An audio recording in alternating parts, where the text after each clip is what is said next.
9 myths about stock trading. Stock trading guarantees quick riches. Stock trading involves risks and uncertainties, and quick riches are rare. It requires research, strategy, and patience. Only experts can succeed. Anyone can learn stock trading with proper education and practice. Expertise comes from continuous learning and experience. Technical analysis is infallible. While technical analysis is valuable, it's not foolproof. Combining it with fundamental analysis provides a more comprehensive view. Day trading is the best strategy. Day trading is high risk and demanding. Longer-term strategies like swing or position trading can be more suitable for most investors. Stocks always go up over time.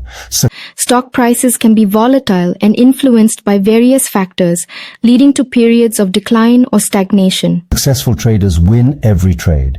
Even experienced traders face losses. Risk management and minimizing losses are key components of successful trading. Insider trading is the only way to beat the market. Insider trading is illegal and unethical. Beating the market involves thorough research, analysis, and a disciplined approach. Following the crowd guarantees profits. Herd mentality can lead to poor decisions. Independent research and critical thinking are vital for successful trading. Stock trading is gambling. Stock trading is based on analysis, strategy, and informed decisions. It's not purely chance-based like gambling.